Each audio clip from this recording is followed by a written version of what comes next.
नमस्कार दोस्तों आप सभी का हार्दिक स्वागत है हमारे YouTube चैनल पे। दोस्तों आज हम यहाँ बात कर रहे हैं UP triple S C PET 2022 के प्रैक्टिस सेट की। तो दोस्तों टोटल यहाँ पे 100 क्वेश्चन दिए गए हैं। चलिए बिना किसी देरी के स्टार्ट करते हैं क्वेश्चन नंबर 1 से। क्वेश्चन नंबर 1, निम्नलिखित में से किसे मृतकों का टीला नाम से जाना जाता है? तो दोस्तों इसका आंसर हो जाएगा ऑप्शन नंबर बी, मोहनजोदड़ो को। ठीक है, अगले क्वेश्चन की बात करते हैं। क्वेश्चन नंबर 2, ऋग्वेद का प्रमुख देवता कौन है? तो दोस्तों इसका आंसर हो जाएगा ऑप्शन नंबर बी, अग्नि। ठीक है, अगले क्वेश्चन की बात करते हैं। क्वेश्चन नंबर 3, महावीर का जन्म कहाँ हुआ था? तो दोस्तों इसका आंसर हो जाएगा ऑप्शन नंबर सी, कुंडग्राम में। ठीक है, जो कि वैशाली में है। अगले क्वेश्चन की बात करते हैं। क्वेश्चन नंबर 4, दीवान खैरात नामक एक अलग विभाग की स्थापना किसने की? तो दोस्तों इसकी स्थापना की option number C, Firoz Tughlaq ने। ठीक है, अगले क्वेश्चन की बात करते हैं। क्वेश्चन नंबर 5, सूची 1 का सूची 2 से मिलान कीजिए तथा सूचियों के नीचे दिए गए संकेतों से सही उत्तर का चयन करिए। तो दोस्तों यहाँ पे सूची पहले दी गई है जो कि सम्राट हैं, और सूची 2 दी गई है जो कि इनके द्वारा बनवाया गया मकबरा है। ठीक है, तो बाबर ने अपना मकबरा कहाँ पे बनवाया था? बाबर का मकबरा काबुल में है। ठीक है, अकबर का कहाँ पे है? अकबर का है सिकंदरा में। ठीक है, जहांगीर का कहाँ पे है? जहांगीर का है लाहौर में। ठीक है, और शाहजहाँ का कहाँ पे है? शाहजहाँ का है आगरा में। ठीक है, चलिए इसका आंसर लगाते हैं। आंसर क्या हो जाएगा? तो दोस्तों इसका आंसर हो जाएगा ऑप्शन नंबर सी। ठीक है, अगले क्वेश्चन की बात करते हैं। क्वेश्चन नंबर 6, वह अंग्रेज जिसने सम्राट जहांगीर के दरबार में आकर भेंट किया? तो दोस्तों इसका आंसर हो जाएगा ऑप्शन नंबर ए, सर थॉमस रो ने। ठीक है, अगले क्वेश्चन की बात करते हैं। क्वेश्चन नंबर 7, अवध के अंतिम नवाब थे? तो दोस्तों इसका आंसर हो जाएगा option number C, Wajid Ali Shah. ठीक है, अगले क्वेश्चन की बात करते हैं। क्वेश्चन नंबर 8, मेरे शरीर पर पड़ी एक एक लाठी की चोट ब्रिटिश साम्राज्य के ताबूत की एक एक कील सिद्ध होगी, किस नेता ने यह कहा था? तो दोस्तों यह कहा था option number B, Lala Lajpat Rai ने। ठीक है, अगले क्वेश्चन की बात करते हैं। क्वेश्चन नंबर 9, स्वतंत्रता प्राप्ति के समय भारतीय राष्ट्रीय कांग्रेस के अध्यक्ष कौन था?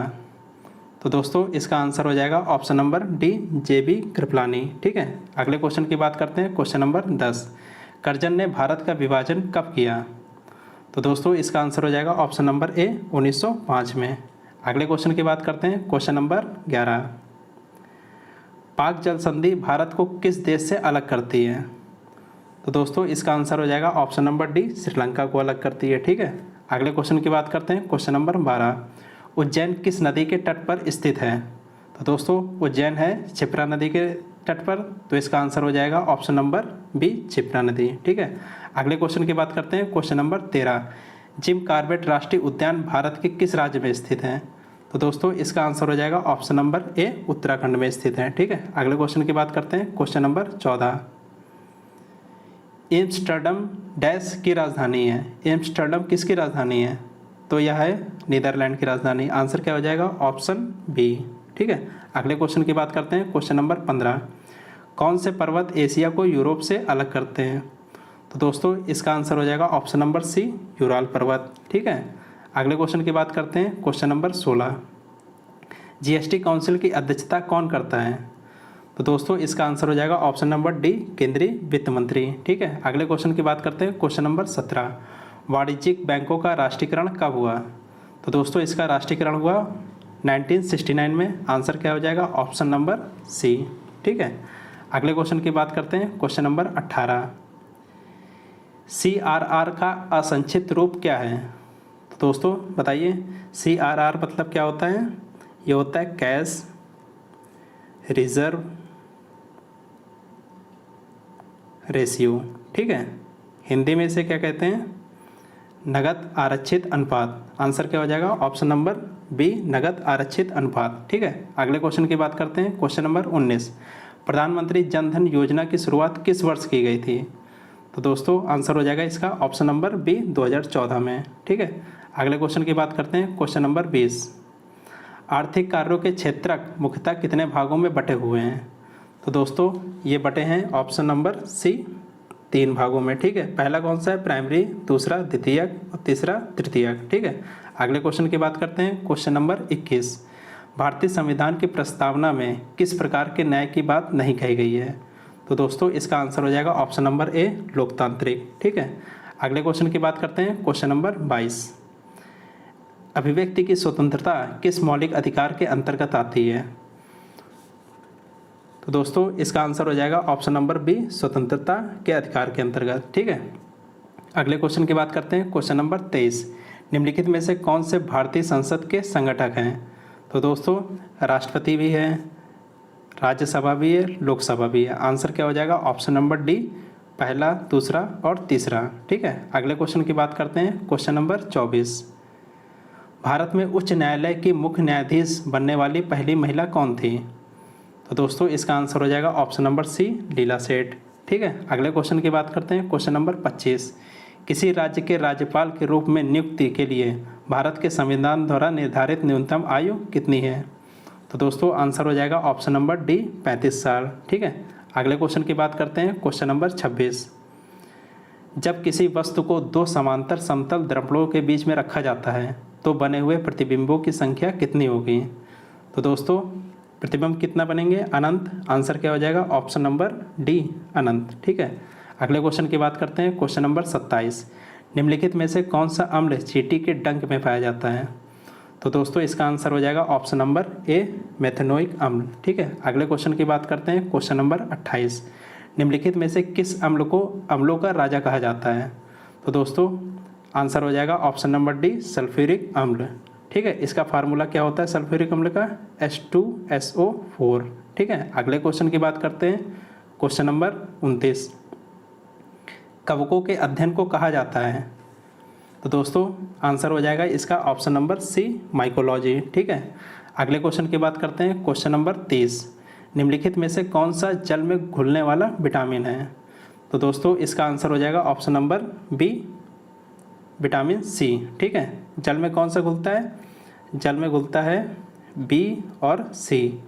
और वसा में कौन सा घुलनशील है? वसा में है कीड़ा, विटामिन के, ई, डी और ए। ठीक है, अगले क्वेश्चन की बात करते हैं। क्वेश्चन नंबर 31, देखिए दोस्तों ये मैथ का क्वेश्चन दिया है, चलिए इसको सॉल्व करते हैं। ठीक है, तो ऊपर क्या दिया गया है? 0.06 का होल स्क्वायर प्लस 0.47 का होल स्क्वायर प्लस 0.079 का होल स्क्वायर। ठीक है, और नीचे क्या दिया गया है?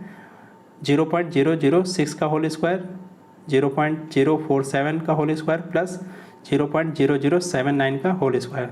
तो देखिए दोस्तों ये जो नीचे की संख्या है उसको ऊपर की संख्या जैसा हम करेंगे। ठीक है, ऊपर पॉइंट कितने अंकों के बाद लगाए? 2 अंकों के बाद लगाए। नीचे कितने अंकों के बाद लगाए? 3 अंकों के बाद लगाए।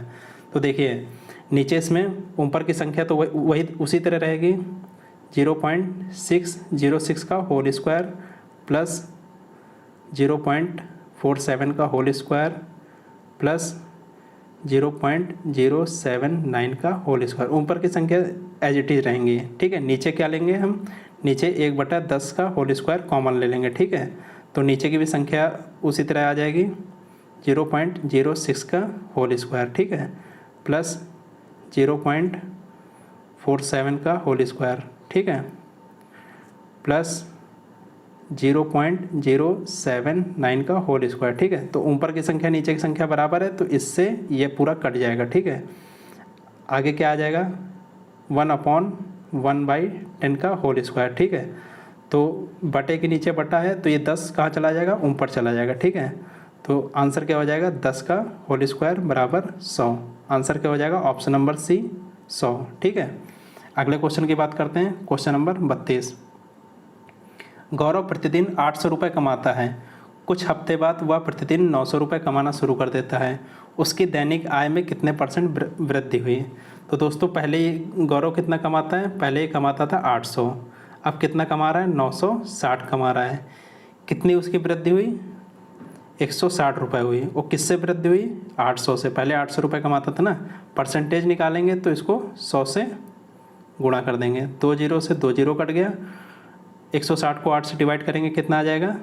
8 दूनी 16 और 0, कितना आंसर आ जाएगा? 20%। आंसर क्या हो जाएगा? Option number D 20%। ठीक है, अगले क्वेश्चन की बात करते हैं। क्वेश्चन नंबर 33, देखिए दोस्तों ये किस चीज़ का फार्मूला बन रहा है? ऊपर ये बन रहा है a² माइनस बी स्क्वायर का। ठीक है, किस चीज़ का फार्मूला बन रहा है? ए स्क्वायर माइनस बी स्क्वायर का। ठीक है, नीचे क्या है? ए माइनस बी। तो ए स्क्वायर माइनस बी स्क्वायर क्या होता है? एक ब्रैकेट में ए प्लस बी और दूसरे में ए माइनस बी, और नीचे क्या दिया गया है? ए माइनस बी। ठीक है, तो ये ए माइनस बी कट गया, क्या बचेगा? ए प्लस बी। ठीक है, ए प्लस बी भी ये बचा। ए की वैल्यू क्या है? 69842। बी की वैल्यू क्या है? प्लस 30158। दोनों को जोड़ने पर क्या आ जाएगा? दोनों को जोड़ने पर आ जाएगा 1, देखिए 8 और 2 10। ठीक है, फिर 0 0 0 0। ठीक है, एक के बाद 5 0। आंसर क्या हो जाएगा? ऑप्शन नंबर ए। ठीक है, अगले क्वेश्चन की बात करते हैं। Question number 34। 5 संख्याओं का औसत 26.4 है। पहली संख्या शेष 4 संख्या के योग के 5वें हिस्से के बराबर है। पहली संख्या ज्ञात करिए। ठीक है, तो दोस्तों 5 संख्याओं का औसत कितना है? 26.4। तो कुल मान कितना आ जाएगा? देखिए, कुल मान निकालना है 5 संख्याओं का, तो कितना आ जाएगा? 5 गुणे 26.4। ठीक है, कितना आ जाएगा? ये 132। ये 5 संख्या का मान आ गया। ठीक है, शेष 4 संख्याओं का योग कितना है? ठीक है, देखिए पहली संख्या कितना है? पहली संख्या माना x है। ठीक है, शेष 4 संख्याओं का योग कितना हो जाएगा? तो शेष 4 संख्याओं का हो जाएगा 132 माइनस x। ठीक है, 5 संख्या में से पहली संख्या घटा देंगे, या 4 संख्याओं का योग आ जाएगा। ठीक है, अब क्या कह रहा है ये? पहली संख्या शेष 4 संख्याओं के योग के 5वें के हिस्से के बराबर है, यानी पहली संख्या कौन सी है? x। ठीक है, अब क्या कह रहा है? शेष 4 संख्याओं के योग के 5वें के हिस्से के बराबर है। 4 संख्याओं का योग कितना है? 132 माइनस x के 5वें हिस्से, यानी कि बटे 5। ठीक है, हम यहाँ पे x की वैल्यू निकालेंगे। x की वैल्यू कितनी आ जाएगी? x की वैल्यू आ जाएगी आपकी 22। आंसर क्या हो जाएगा? Option number B 22। ठीक है, अगले क्वेश्चन की बात करते हैं। Question number 35। 4 अलग अलग संख्याएं हैं। पहली 3 संख्याओं का औसत चौथी संख्या का 3 गुना है और सभी 4 संख्याओं का औसत 55 है। पहली 3 संख्याओं का औसत ज्ञात कीजिए। ठीक है, तो दोस्तों चलिए इसका आंसर लगाते हैं। सभी 4 संख्याओं का औसत 55 है, तो इसका कुल योग कितना हो जाएगा? कुल योग हो जाएगा, 4 संख्याओं का औसत 55 है, तो 4 गुणे 55 कितना आ जाएगा? 220। ठीक है, माना चौथी संख्या क्या है? x है। ठीक है, चौथी संख्या क्या मान लेंगे? x। ठीक है, चौथी संख्या कितनी मान लेंगे? चौथी संख्या मान लेंगे x। ठीक है, 3 संख्याओं का औसत कितना हो जाएगा? फिर मान लीजिए 3 संख्याओं का औसत निकालना है, तो कितना हो जाएगा? 3x। ठीक है, तो 3 संख्याओं का योग कितना हो जाएगा? ठीक है, तो ये हो जाएगा योग इसका 3 गुणे और औसत कितना है? ये 3x। ठीक है, टोटल कितना हो जाएगा? 9x। ये 3 संख्याओं का योग आ जाएगा। ठीक है, अब क्या कह रहा है ये? 3 संख्याओं का योग और चौथी संख्या क्या है? x। ठीक है, 3 संख्याओं का योग कितना है? 9x, और चौथी संख्या कितना है? x, और उसका कुल योग कितना आ रहा है? ये 220 आ रहा है। ठीक है, 220। x की वैल्यू यहाँ से कितनी आ जाएगी? x की वैल्यू आ जाएगी 22। ठीक है, अब ज्ञात क्या करना है? पहली 3 संख्याओं का औसत निकालना है। तो 3 संख्याओं का औसत कितना था? ये 3x था, तो 3 और x की वैल्यू हमने कितनी निकाली? 22। ठीक है, 3 गुणे 22। आंसर क्या आ जाएगा? 3 गुणे 22 66। ठीक है, आंसर क्या हो जाएगा? Option number D 66। क्या आंसर हो जाएगा? Option number D 66। ठीक है, अगले क्वेश्चन की बात करते हैं। Question number 36। निम्नलिखित में से पुल्लिंग शब्द कौन सा है? देखिए हम लोग वाक्य बना लेंगे, वाक्य बनाने से हम लोग को पुल्लिंग शब्द पता चल जाएगा। देखिए हम लोग बोलते हैं नदी बहती है, बहती है मतलब ये स्त्रीलिंग है। पानी बहता है। ठीक है, तो पानी जब बहता है तो यानी कि पानी क्या हो जाएगा? ये पुल्लिंग शब्द हो जाएगा। ठीक है, आंसर क्या हो जाएगा? ऑप्शन नंबर बी पानी। अगले क्वेश्चन की बात करते हैं। Question number 37। कपटी मित्र के लिए सही मुहावरा है। कपटी मित्र मतलब क्या होता है? ये होता है आस्तीन का सांप। आंसर क्या हो जाएगा? Option number B. ठीक है, अगले क्वेश्चन की बात करते हैं। Question number 38। विनय पत्रिका की भाषा कौन सी थी? तो दोस्तों इसका आंसर हो जाएगा ऑप्शन नंबर सी ब्रजभाषा। ठीक है, अगले क्वेश्चन की बात करते हैं। Question number 39। कौन सा शब्द भ्रमण का पर्यायवाची नहीं है?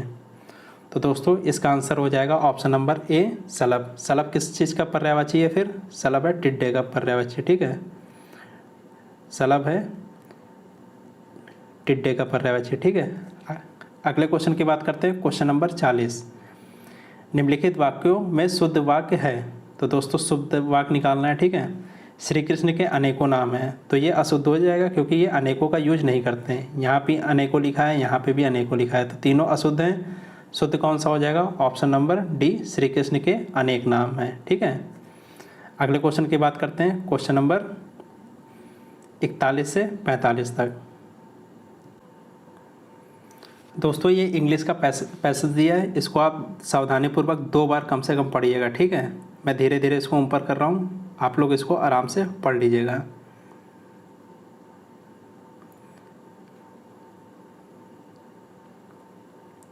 चलिए सीधा क्वेश्चन पे आते हैं। Question number 41, why did she dress plainly. ठीक है, तो दोस्तों इसका आंसर दिखाते हैं आपको पैराग्राफ में। ठीक है, तो पैराग्राफ में इसका देखिए आंसर कहाँ पे दिया गया है। ये दिया गया है पहली लाइन में, she dress mainly because she had never been able to afford anything better. ठीक है, ये इसका आंसर हो जाएगा। चलिए ऑप्शन लगाते हैं, तो इसका ऑप्शन क्या हो जाएगा? Option number C. ठीक है, she had never been able to afford anything better. Next question की बात करते हैं। Question number 42, why did she suffer endlessly. ठीक है, आंसर क्या हो जाएगा? Option number B, because of the poorness of her house. ठीक है, अगले क्वेश्चन की बात करते हैं। Question number 43, what did she not dream of. तो दोस्तों इसका आंसर हो जाएगा option number A, men home all women want to marry. ठीक है, अगले क्वेश्चन की बात करते हैं। Question number 44, give synonyms for the following words. आपको पर्यायवाची निकालना है। काउस, काउस शब्द दिया है। ठीक है, काउस, काउस का मतलब क्या होता है? अराजकता। ठीक है, क्या होता है? अराजकता। ठीक है, अराजकता या गड़बड़ी। ठीक है, गड़बड़ी। इसका सिनोनिम्स क्या होगा? पर्यायवाची जिसका अर्थ सेम निकलता हो। आंसर हो जाएगा ऑप्शन नंबर ए, कन्फ्यूज़न। कन्फ्यूज़न मतलब भी क्या होता है? अराजकता या गड़बड़ी। ठीक है, अगले क्वेश्चन की बात करते हैं। Question number 45, gives antonyms for the following word. ठीक है, कॉन्सीटेड, कॉन्सीटेड मतलब क्या होता है? अहंकारी। ठीक है, इसका मतलब क्या होता है? अहंकारी। इसका विलोम क्या होगा? विलोम हो जाएगा मॉडेस्ट। मॉडेस्ट मतलब क्या होता है? शालीन। ठीक है, कोई वस्तु अहंकारी है तो कोई शालीन है। ठीक है, ये इसका एंटोनिम्स हो जाएगा। अगले क्वेश्चन की बात करते हैं। क्वेश्चन नंबर 46, दिए गए विकल्पों में से संबंधित शब्द का चयन करिए। ठीक है, देखिए छेनी किसके पास होती है? मूर्तिकार के पास। मूर्तिकार किसका प्रयोग करता है? छेनी का। और निहाई का प्रयोग कौन करता है? निहाई का प्रयोग करता है लोहार। आंसर क्या हो जाएगा? Option number C. ठीक है, अगले क्वेश्चन की बात करते हैं। क्वेश्चन नंबर 47, यदि हार बोर को BORUARH के रूप में कोटिबद्ध किया जाता है तो रैप्च्योर को कैसे कोटिबद्ध किया जाएगा? देखिए क्या दिया है? HARBOUR। ठीक है, अब इसको किस भाषा में कोटिबद्ध किया जाता है? इसको लिखा जाता है PORUARH।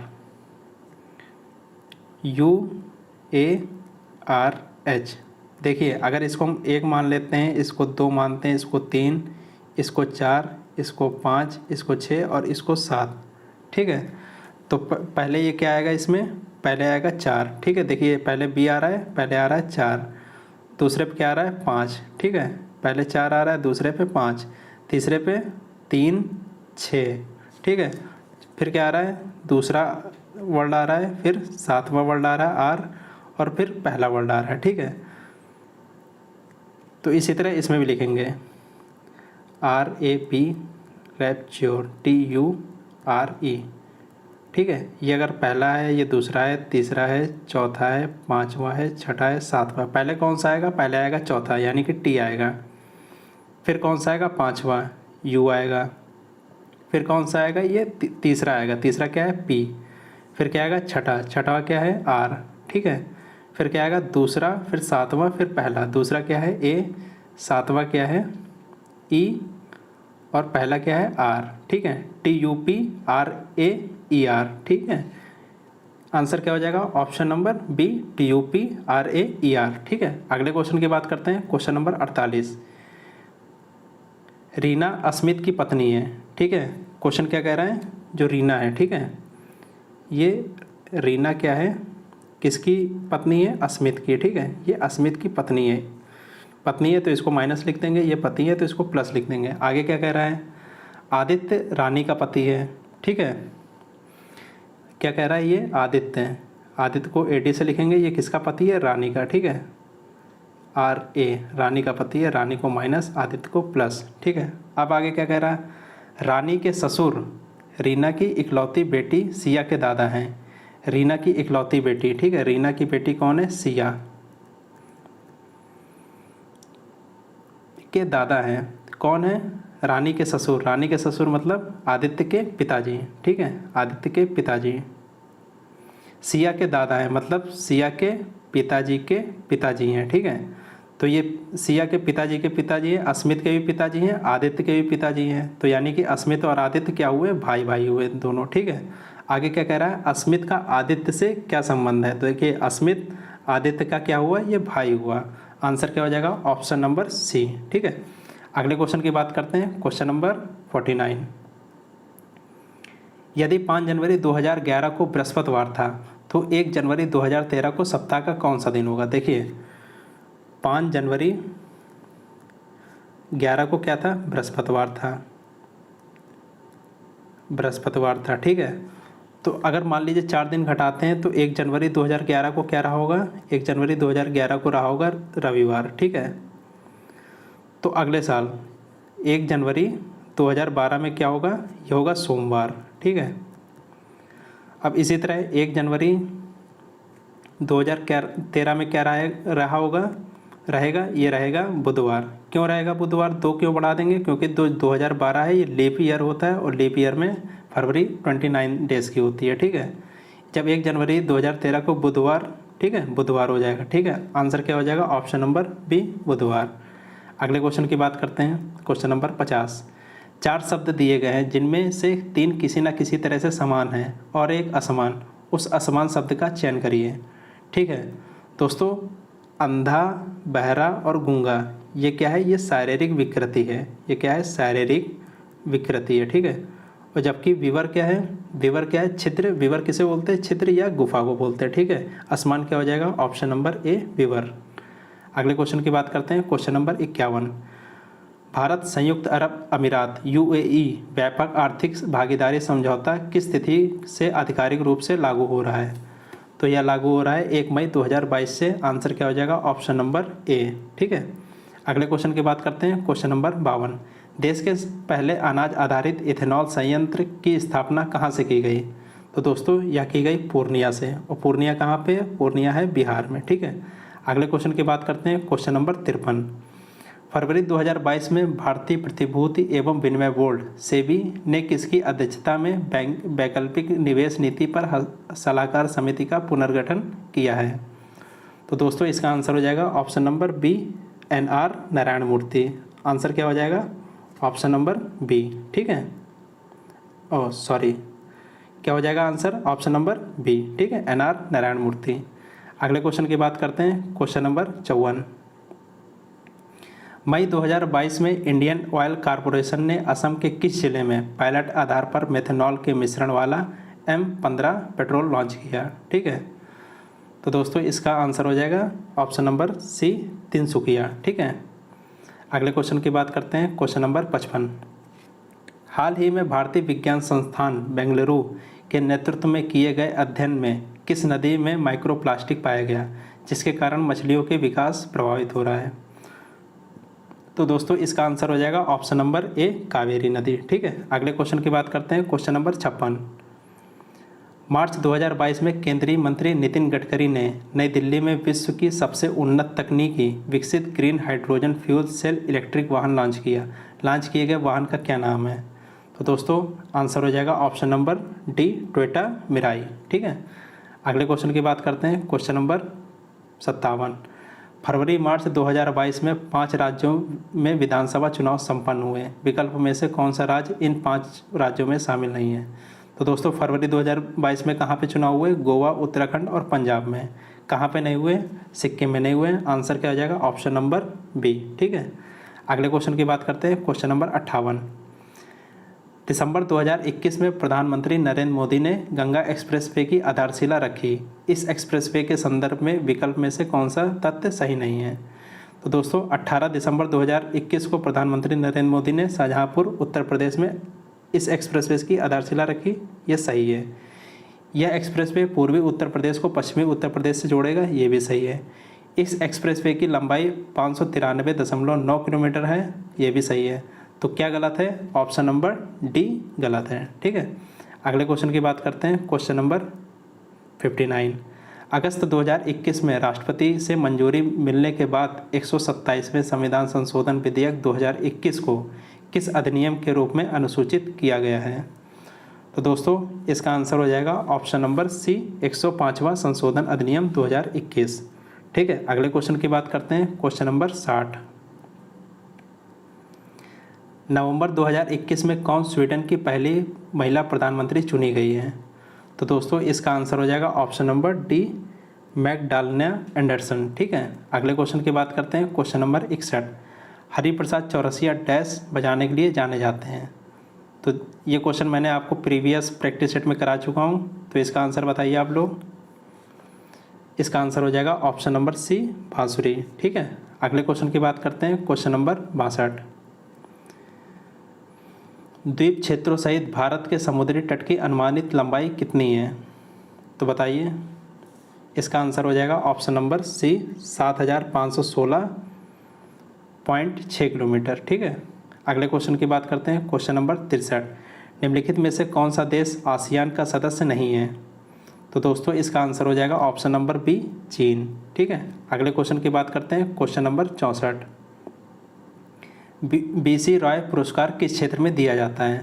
तो दोस्तों इसका आंसर हो जाएगा ऑप्शन नंबर सी, चिकित्सा के क्षेत्र में। ठीक है, अगले क्वेश्चन की बात करते हैं। Question number 65। निम्नलिखित में से दुनिया का सबसे छोटा पक्षी कौन है? तो दोस्तों इसका आंसर हो जाएगा option number A, B, hummingbird. ठीक है, अगले क्वेश्चन की बात करते हैं। Question number 66। धनपत राय श्रीवास्तव किस नाम से मशहूर हैं? तो दोस्तों ये किस नाम से मशहूर हैं? ये हैं प्रेमचंद नाम से मशहूर। आंसर क्या हो जाएगा? ऑप्शन नंबर ए। ठीक है, अगले क्वेश्चन की बात करते हैं। Question number 67। अप्रैल 2022 में मीडिया फाउंडेशन द्वारा वर्ष 2021 का उत्कृष्ट महिला पत्रकार का चमेली देवी जैन पुरस्कार किसे प्रदान करने की घोषणा की गई है? तो दोस्तों इसका आंसर हो जाएगा ऑप्शन नंबर डी, आरिफ जौहरी को। ठीक है, अगले क्वेश्चन की बात करते हैं। Question number 68। किस देशों ने पुरुषों की बैडमिंटन टीम प्रतियोगिता थॉमस कप 2022 का खिताब जीता? तो दोस्तों थॉमस कप 2022 का खिताब किसने जीता? ये जीता है भारत ने। आंसर क्या हो जाएगा? ऑप्शन नंबर ए। ठीक है, और इसका उपविजेता कौन रहा? उपविजेता इसका इंडोनेशिया रहा। ठीक है, लिख देते हैं, ये इसका रनर रहा। ठीक है, अगले क्वेश्चन की बात करते हैं। Question number 69। Crunch time Narendra Modi's national security crisis नामक पुस्तक किसने लिखी? तो दोस्तों इसका आंसर हो जाएगा option number B, doctor Shriram Chaulia ने। ठीक है, अगले क्वेश्चन की बात करते हैं। Question number 70। प्रतिवर्ष पृथ्वी दिवस कब मनाया जाता है? तो दोस्तों इसका आंसर हो जाएगा ऑप्शन नंबर सी, 22 अप्रैल। ठीक है, अगले क्वेश्चन की बात करते हैं। क्वेश्चन नंबर 71 से 75 तक। तो दोस्तों ये हिंदी का गद्यांश दिया गया है। आप इसको कम से कम 2 बार ज़रूर पढ़िएगा और पढ़ने के बाद इसका आंसर दीजिएगा। ठीक है, चलिए क्वेश्चन लगाते हैं डायरेक्ट। Question number 71। गद्यांश में अंधकार शब्द किस ओर संकेत करता है? तो दोस्तों इसका आंसर चलिए देखते हैं गद्यांश में कहाँ पे दिया गया है। तो देखिए दोस्तों, ये इसका आंसर यहाँ पे दिया गया है। अंधकार की इस सुरक्षिति को मनुष्य का सबसे बड़ा पाप कहता हूँ। यह मनुष्य का स्वयं अपने प्रति किया गया अपराध है। क्या है अपराध? अंधकार। ठीक है, आंसर क्या हो जाएगा इसका? अंधकार शब्द किस ओर इंगित करता है? ये करता है अपराध की ओर। आंसर क्या हो जाएगा? Option number C. ठीक है, अगले क्वेश्चन की बात करते हैं। Question number 72। लेखक ने किसे सबसे बड़ा पाप कहा है? ठीक है, तो दोस्तों इसका आंसर हो जाएगा ऑप्शन नंबर डी, अंधकार को स्वीकार कर लेना सबसे बड़ा पाप कहा है लेखक ने। ठीक है, अगले क्वेश्चन की बात करते हैं। क्वेश्चन नंबर 73, जब व्यक्ति स्वयं के प्रति किए गए अन्याय शोषण के विरुद्ध आवाज़ नहीं उठाता है तो इससे दूसरों के प्रति अन्याय और शोषण को बढ़ावा मिलता है। आंसर क्या हो जाएगा? ऑप्शन नंबर ए। ठीक है, अगले क्वेश्चन की बात करते हैं। क्वेश्चन नंबर 74, अंधकार का निषेध किस ओर संकेत करता है? तो बताइए। तो दोस्तों इसका आंसर हो जाएगा ऑप्शन नंबर डी, यह मानना कि समाज में अन्याय, शोषण और बुराइयां नहीं हैं। अगले क्वेश्चन की बात करते हैं। क्वेश्चन नंबर 75, इस गद्यांश का मुख्य उद्देश्य है? तो इस गद्यांश का मुख्य उद्देश्य क्या है? तो दोस्तों इसका मुख्य उद्देश्य है अन्याय और बुराइयों को दूर करने के लिए प्रेरित करना। आंसर क्या हो जाएगा? Option number B. ठीक है, अगले क्वेश्चन की बात करते हैं। क्वेश्चन नंबर 76 से 80 तक। तो देखिए ये भी एक हिंदी का गद्यांश दिया है, इसको आप लोग सही से पढ़िएगा। और चलिए डायरेक्ट क्वेश्चन पे आते हैं। क्वेश्चन नंबर 76, मनु को अपनी किस गलती का एहसास हुआ? तो दोस्तों चलिए इसका आंसर देखते हैं पैराग्राफ में।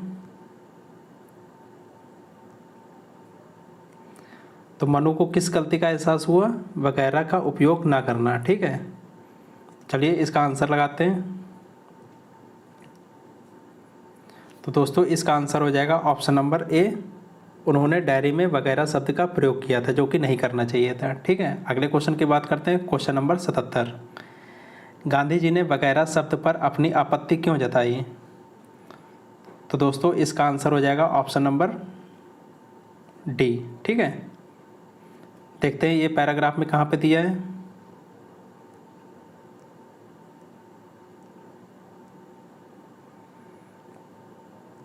देखिए यहाँ पे दिया है ये पैराग्राफ में, मन में आए हुए विचार लिखे जाए, जो पढ़ा हो उसे टिप्पणी लिखी जाए, ये गांधी जी ने कहा था। ठीक है, चलिए आंसर लगाते हैं।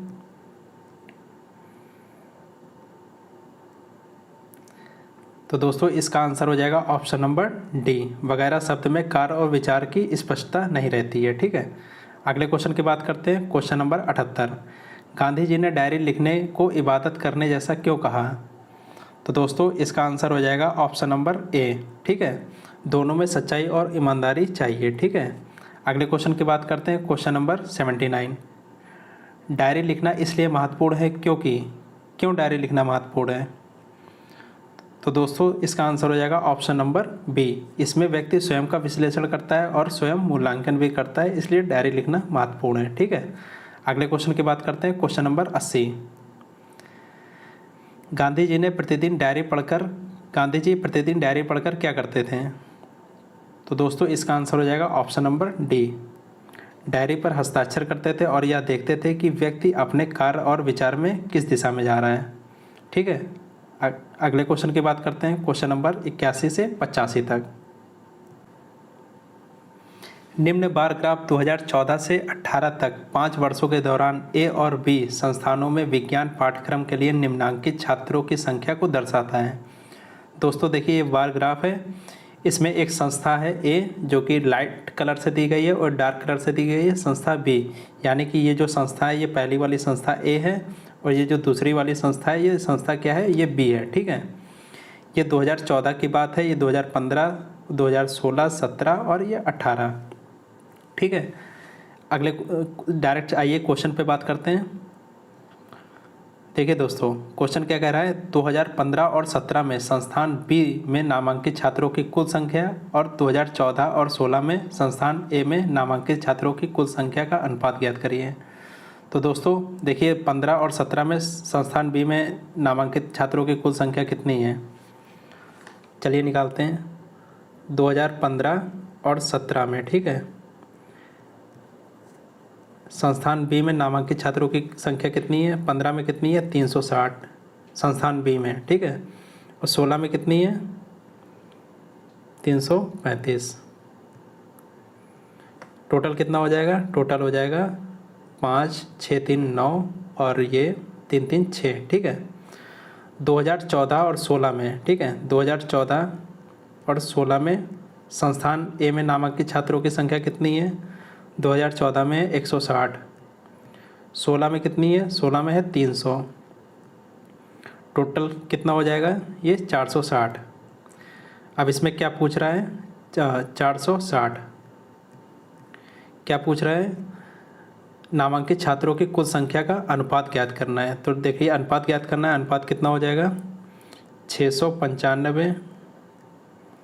ठीक है, ये 695 अनुपात 460 जो कि यहाँ पे दिया गया है। ठीक है, काटेंगे कितना आ जाएगा? 137 अनुपात 92। आंसर क्या हो जाएगा? Option number B. ठीक है, अगले क्वेश्चन की बात करते हैं। Question number 82। 2014, 16 और 18 के दौरान संस्थान बी में नामांकित छात्रों की कुल संख्या 5 वर्षों के दौरान संस्थान ए में नामांकित छात्रों की कुल संख्या का कितना % है? तो चलिए 2014, 16 और 18 में संस्थान बी में नामांकित छात्रों की संख्या निकालते हैं। ठीक है, तो 2014 में कितनी है? 225। 2016 में कितनी है? 375। 2018 में कितनी है? 225। ठीक है, टोटल कितना हो गया? 825। अब क्या कह रहा है? 5 वर्षों के दौरान संस्थान ए में नामांकित छात्रों की संख्या। तो देखिए 5 वर्षों के दौरान ए संस्थान में कितने नामांकित छात्रों की संख्या है? तो पहले साल 160, फिर अगले साल 280, फिर 300, फिर 250 और सबसे लास्ट ईयर में कितना है? 260। कुल कितना आ जाएगा? कुल ये 1250 आ जाएगा। ठीक है, अब क्या कह रहा है? नामांकित छात्रों की कुल संख्या का कितना % है? तो ये जो 825 है, ठीक है, ये किसका? 1250 का कितना % है? परसेंटेज के लिए 100 से गुणा कर देंगे। ठीक है, कितना % आ जाएगा काटने के बाद? 0 से 0 कट गया, बाकी काटने के बाद कितना % आ जाएगा? ये आ जाएगा 66%। आंसर क्या हो जाएगा? Option number B, 66%। ठीक है, अगले क्वेश्चन की बात करते हैं। Question number 83। 2014, 16 और 18 के दौरान संस्थान ए में नामांकित छात्रों की औसत संख्या 2017 के दौरान संस्थान बी में नामांकित छात्रों की संख्या से कितने % कम है? तो चलिए 2014, 16 और 18 में संस्थान ए में नामांकित छात्रों की औसत संख्या कितनी हो जाएगी? 2014 में कितनी थी? 160। 2016 में कितनी होगी? 300 और 2018 में कितनी होगी? ये 260। ठीक है, औसत संख्या निकालना है। 3 दी है तो 3 से डिवाइड कर देंगे। कितना आंसर आ जाएगा? 240। ये अभी आंसर नहीं हुआ। ठीक है, ये तो औसत संख्या निकली है। अब क्या कह रहा है? 2017 के दौरान संस्थान बी में नामांकित छात्रों की संख्या। 2017 के दौरान संस्थान बी में नामांकित कितने छात्र हैं? यह है 325। आगे क्या कह रहा है? छात्रों की संख्या से कितने % है? कितने % कम है? तो देखिए ये 325 है, ये 240 है। कितना कम है? ये 85 कम है। किससे कम है? ये 325 से कम है। ठीक है, परसेंटेज निकालना है, 100 से गुणा कर देंगे। सॉल्व करेंगे तो ये कितना आ जाएगा? ये आ जाएगा 26.15%। आंसर क्या हो जाएगा? ऑप्शन नंबर ए, 26.15%। अगले क्वेश्चन की बात करते हैं। Question number 84। संस्थान ए में 2014 और 2016 के दौरान नामांकित होने वाले छात्रों की संख्या संस्था बी में 5 वर्षों में नामांकित होने वाले छात्रों की औसत संख्या की कितने % है? ठीक है, चलिए इसको सॉल्व करते हैं। 2014, 16 और 16 में क्या कह रहा है? 2014 और 16 में ए के दौरान नामांकित होने वाली छात्रों की संख्या। ठीक है, 2014 और 16 में संस्थान ए में नामांकित कितने छात्र हैं? 2014 में कितने? 160। 16 में कितने हैं? 300। कुल कितने हैं? 460। ठीक है, ये संस्थान ए में है। अब क्या कह रहा है? संस्थान बी में सभी 5 वर्षों में नामांकित होने वाले छात्रों की औसत संख्या। तो बी में निकालना है औसत संख्या सभी 5 वर्षों में। ठीक है, 225 पहले वर्ष में, 360 दूसरे वर्ष में, 375 अगले वर्ष में, 325 और लास्ट ईयर में कितना है? 225। औसत संख्या निकालना है, 5 से भाग कर देंगे। कितना आएगा? ये 1510/5 कितना हो जाएगा ये 302। अब ये क्या कह रहा है कि औसत संख्या कितने परसेंट है, ठीक है।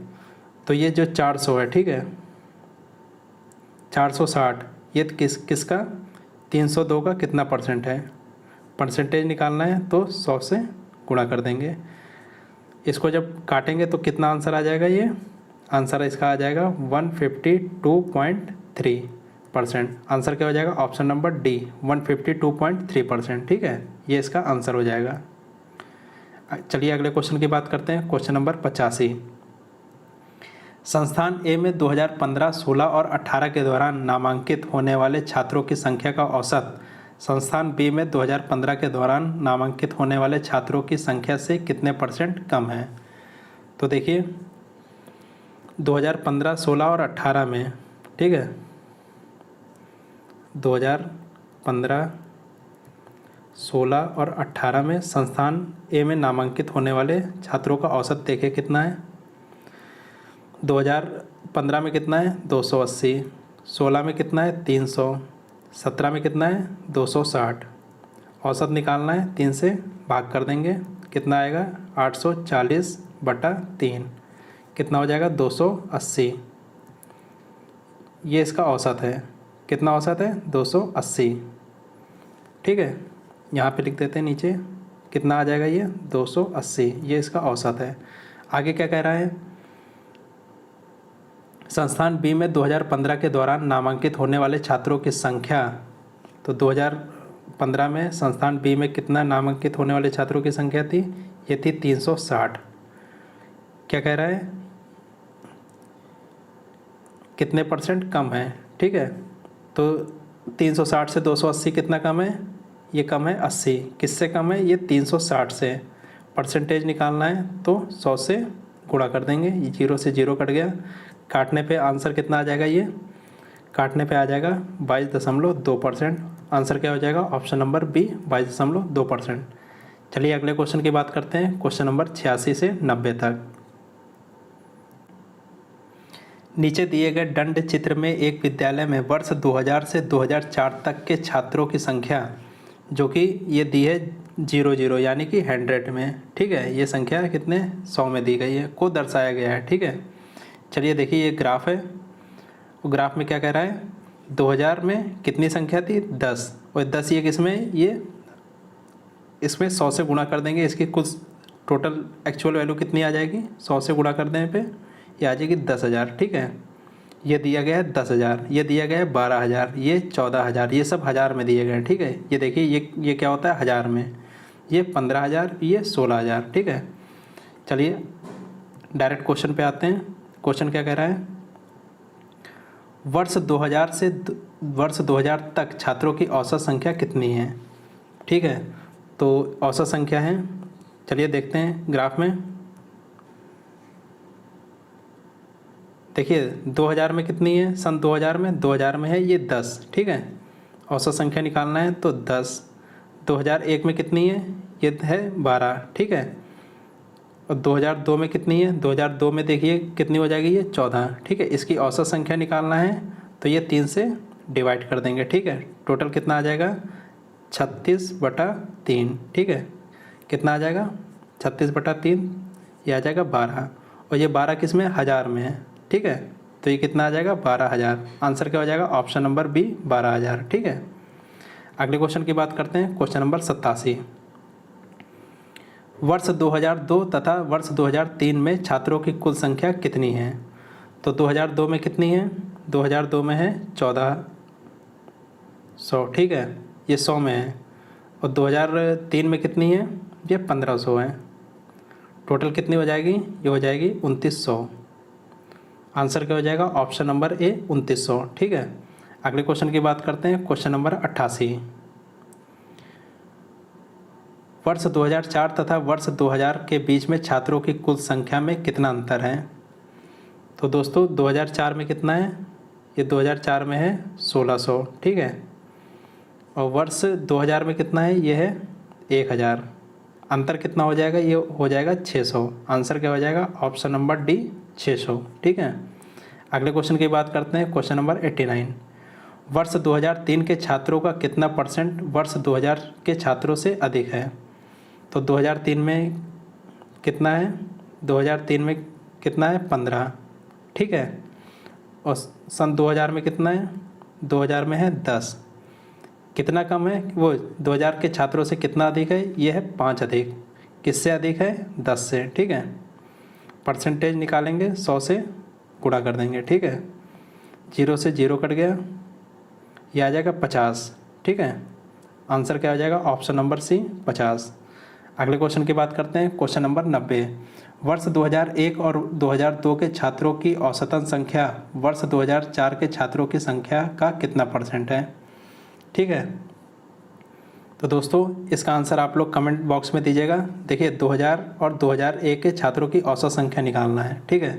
2001 में कितनी है? ये है 12। 2002 में कितनी है? 2002 में 14। औसत संख्या निकालना है, 2 से भाग कर देंगे, ठीक है। दोनों पे जोड़ने पे कितना आ जाएगा? ये 26/2, ये आ जाएगा 13, ठीक है। अब ये क्या कह रहा है? वर्ष 2004 के छात्रों की संख्या का 2004 में कितने संख्या है छात्रों की? 2004 में है ये 16। ये 16 का कितना परसेंट है? जो ये 13 है, ये 16 का कितना परसेंट है? तो दोस्तों चलिए इसको सॉल्व करिए। आंसर इसका कितना आ जाएगा? आंसर आ जाएगा, टोटल सॉल्व करने पे आ जाएगा 81.25। आंसर क्या हो जाएगा? ऑप्शन नंबर ए, 81.25, ठीक है। अगले क्वेश्चन की बात करते हैं, क्वेश्चन नंबर 91 से 95 तक। नीचे दी गई तालिका 6 वर्ष की अवधि में 4 वस्तुओं ABCD के निर्यात को निरूपित करती है। तालिका का अध्ययन करें और दिए गए प्रश्नों के उत्तर दें। तो दोस्तों ये तालिका दी गई है जिसमें वस्तु है A, B, C और D, ठीक है। और ये सन दिया गया है, ठीक है। 2010 में A वस्तु 240 निर्यात करती थी, 2012 में कितना करती थी A? 2025 करती थी, 2013 में 370, तो इसी तरह 2014 में 425 और 2015 में 400, ठीक है। इसी तरह वस्तु D 2010 में कितना है? 214, ठीक है। इसी तरह 2013 में वस्तु D का निकालेंगे 224, ठीक है। चलिए क्वेश्चन सॉल्व करते हैं। वर्ष 2012 से 2014 तक वस्तु A का कुल निर्यात 2015 में सभी 4 वस्तुओं के कुल निर्यात का कितना परसेंट है? तो चलिए दोस्तों आंसर निकालते हैं। 2012 से 2014 तक वस्तु A का कुल निर्यात, देखिए 2012 में वस्तु का निर्यात कितना है? 225। 2013 में कितना है? 370 और 2014 में कितना है? 425, ठीक है। तो वस्तु A का निकालना है 2012 से 2014 के बीच में। 12 में कितना है? 225। 13 में कितना है? ये 370, ठीक है। 14 में कितना है? 14 में 425। कितना हो जाएगा ये? 1020, जो कि है करोड़ों में, ठीक है। अब क्या कह रहा है? 2015 में सभी 4 वस्तुओं के कुल निर्यात का कितना परसेंट है? देखिए 2015 में सभी 4 क्या नाम है वस्तुओं का कुल निर्यात, ये 4 वस्तु है, ठीक है। इनका कुल निर्यात निकालना है 2015 में, ठीक है। निकालेंगे पहले 400, ये यहाँ पे, फिर 209, तीसरे में कितना है? 306 और चौथे में 275। टोटल कितना आ जाएगा? 1190। अब क्या कह रहा है? ये जो 1020 है 1190 से कितना कम है? ये कम है 170, ठीक है। किससे कम है? 1190 से। परसेंटेज निकालने के लिए 100 से गुणा कर देंगे, काटने के बाद ये आ जाएगा 14.3%। आंसर क्या हो जाएगा? Option number B, 14.3%। अगले क्वेश्चन की बात करते हैं, क्वेश्चन नंबर 92। 2014 और 15 में वस्तु ए का कुल निर्यात 2011 और 2015 में वस्तु सी के कुल निर्यात से अनुपात निकालना है, ठीक है। 2014 और 2015 में 2014 और 15 में वस्तु ए का निर्यात निकालना है, ठीक है। ए का निर्यात कितना हो जाएगा? 2014 में 2014 में था 425, ठीक है। आप ऊपर ग्राफ में देखिएगा। 2015 में वस्तु ए का कितना है? 400। कुल कितना हो जाएगा ये? 825। आगे क्या कह रहा है? 2011 और 2015 में वस्तु सी के कुल निर्यात का, तो 2011 और 2015 में वस्तु सी का निर्यात निकालना है, ठीक है। तो 2011 में कितना है 224 और 2015 में कितना है 306, टोटल कितना हो जाएगा ये 550, ठीक है। अब ये निकालना है अनुपात निकालना है, तो 825 अनुपात 550 कितना आ जाएगा ये सॉल्व करने पे 3:2। आंसर क्या हो जाएगा ऑप्शन नंबर बी 3:2। अगले क्वेश्चन की बात करते हैं, क्वेश्चन नंबर 93। किस वर्ष में वस्तु डी का निर्यात 6 वर्षों के दौरान वस्तु बी के औसत निर्यात का 1.4 गुना है, ठीक है। चलिए वस्तु बी का निकालना है। देखिए क्वेश्चन क्या कह रहा है, किस वर्ष में वस्तु डी का निर्यात 6 वर्षों के दौरान वस्तु बी के औसत निर्यात का 1.4 गुना है। तो 6 वर्षों का वस्तु बी का औसत निर्यात निकालते हैं, ठीक है। तो बी का औसत जब निर्यात निकालेंगे 6 वर्षों का, तो पहले वर्ष में 128, फिर 134, तीसरे वर्ष में 138, चौथे में 169, पाँचवें में 182, छठे में 209, ठीक है। औसत निकालना है, 6 से डिवाइड कर देंगे, क्या आ जाएगा 960/6। बी का औसत कितना आ जाएगा 160, ठीक है। अब आगे क्या कह रहा है ये बी के औसत का 1.5 गुना है, तो इसका 1.4 गुना है, तो इसका 1.4 गुना निकालेंगे, गुणा किससे कर देंगे 1.4 से, कितना आंसर आ जाएगा 224, ठीक है। 224 इसका आंसर आ जाएगा। और 224 वस्तु डी में किस वर्ष है, तो देखिए ऊपर ग्राफ में 224 किस उसमें है, तो 224 है सन 2013 में, ठीक है। आंसर क्या हो जाएगा ऑप्शन नंबर सी 2013। अगले क्वेश्चन की बात करते हैं, क्वेश्चन नंबर 94 में 2010, 2012 और 2014 में वस्तु डी का कुल निर्यात 2011 और 12 में सभी 4 वस्तुओं के कुल निर्यात का कितना है। तो दोस्तों चलिए सॉल्व करते हैं। 2010, ठीक है, 12 और 14 में वस्तु डी का निर्यात कुल निर्यात निकालना है, ठीक है। कुल निर्यात हो जाएगा 2010 में 214, 2011 में 212 में 247 और 14 में कितना है 309, कितना हो जाएगा ये कुल 770। अब क्या कह रहा है, बस कुल निर्यात 2011 और 2012 में सभी 4 वस्तुओं के कुल निर्यात का 2011 और 12 में सभी 4 वस्तुओं का कुल निर्यात निकालना है, 11 और 12 का। तो 250 प्लस ये 11 का भी है 134 प्लस 244 प्लस 282, ये 11 का हो गया। अब प्लस 12 का देखते हैं, 225 प्लस 138 प्लस 230 प्लस 247, ठीक है। तो कुल कितना आ जाएगा ये 1750। आगे क्या कह रहा है, कुल निर्यात का कितना परसेंट है, जो ये 770 है, ठीक है। कुल निर्यात यानी कि ये 1750 का कितना परसेंट है, 100 परसेंटेज निकालने के लिए 100 से गुणा कर देंगे, क्या आंसर आ जाएगा इसका सॉल्व करने पे 44%, ठीक है। आंसर क्या हो जाएगा ऑप्शन नंबर ए 44%। अगले क्वेश्चन की बात करते हैं, क्वेश्चन नंबर 95। कितने वर्ष में वस्तु बी का निर्यात अपने औसत से अधिक था। तो दोस्तों बी का निर्यात अपने औसत से अधिक था, यानी कि बी का औसत निकालना है, ठीक है। तो बी का जब औसत निकालेंगे क्या आ जाएगा, ये 128 प्लस 134 कुल बी का है, प्लस 138 प्लस 169 प्लस कितना है बी का निकालना है, बी का लास्ट उसमें कितना है 209, ठीक है।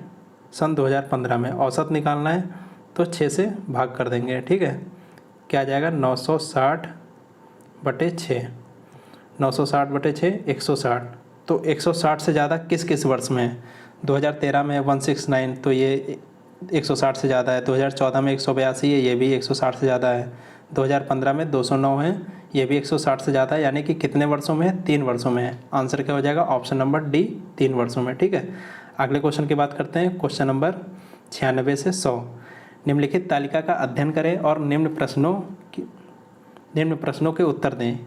एक परीक्षा में विभिन्न विषयों के छात्रों द्वारा अर्जित अंक दिए गए हैं, ठीक है। तो दोस्तों ये अंक दिए गए, ठीक है। छात्र कौन कौन से हैं? अनिल, बीनू, चिराग, धवन, एल्जा, फराह, जॉर्ज, ठीक है। भौतिक में 120 नंबर का टोटल है, रसायन विज्ञान में 120 नंबर, जीव विज्ञान में 120 नंबर से, और गणित में 100 नंबर से, ठीक है। 120 नंबर से अनिल कितना पाया? 95 पाया 120 में। बीनू कितना पाया? 105 पाया। चिराग कितना पाया? 95 पाया। इसी तरह गणित में 100 नंबर में से अनिल कितने? 70 पाए, बीनू 80 नंबर और चिराग 90 नंबर। इसी तरह सब आप देख लीजिए, ठीक है। चलिए क्वेश्चन सॉल्व करते हैं। सभी 4 विषयों में धवन द्वारा अर्जित अंकों का औसत है, ठीक है। सभी 4 विषयों में धवन द्वारा अर्जित अंकों का औसत है। देखिए 4 विषयों में धवन ने कितने कितने अंक अर्जित किए हैं, तो देखिए ये धवन का है, ठीक है। 85, 65, 84 और 60, ठीक है। इसका औसत निकालना है, ठीक है। तो सभी को जोड़ लेंगे, 85 प्लस 65 प्लस 84 प्लस 60, इसका औसत निकालना है। 4 से भाग कर देंगे, कितना आ जाएगा? 73.5। आंसर क्या हो जाएगा? ऑप्शन नंबर डी, 73.5, ठीक है। अगले क्वेश्चन की बात करते हैं, क्वेश्चन नंबर 97। परीक्षा में कुल प्रतिशत अंक के मामले में कौन कक्षा में प्रथम स्थान पर है? तो देखिए परीक्षा में कौन प्रथम स्थान पर है, ठीक है। तो देखिए परीक्षा में कुल पूर्णांक कितना है? कुल पूर्णांक कितना है, यानी कि कौन पेपर कितने नंबर का हुआ, ठीक है। 120 हुआ भौतिकी का, ठीक है। 120 हुआ रसायन का, 120 हुआ जीव विज्ञान का, और गणित का 100 हुआ, ठीक है। कुल कितने नंबर का था? कुल ये था 400। ये हुआ 0 2 2 4 2 6, ठीक है। 460 नंबर का हुआ, ठीक है। तो इसमें चिराग के परसेंटेज निकालना है। मान लीजिए चिराग आंसर है, ठीक है। चिराग का परसेंटेज कैसे निकलेगा?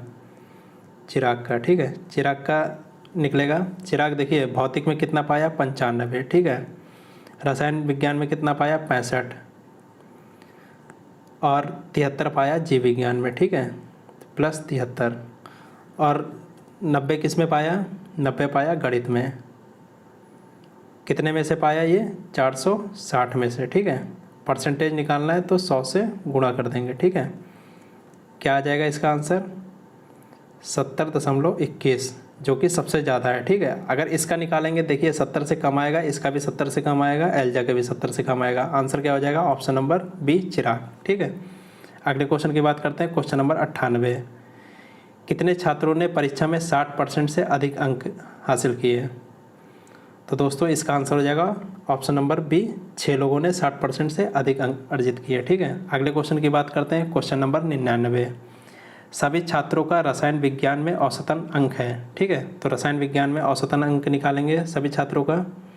तो देखिए अनिल कितना नंबर पाया था? ये 53 नंबर पाया था रसायन विज्ञान में, ठीक है। और बीनू कितना पाया था? ये 84 पाया था, ठीक है। 65 नंबर चिराग पाया था और 65 नंबर धवन भी पाया था। 66 नंबर एल्जा पाई थी, ठीक है, रसायन विज्ञान में। और 77 नंबर फराह पाए थे, ठीक है। और लास्ट में कौन है? जॉर्ज। जॉर्ज रसायन विज्ञान में कितने नंबर पाए थे? इनके 38 नंबर। औसत पूछ रहा है तो 7 लोग हैं, 7 से डिवाइड कर देंगे, ठीक है। टोटल ऊपर जोड़ने पे कितना आएगा? 448।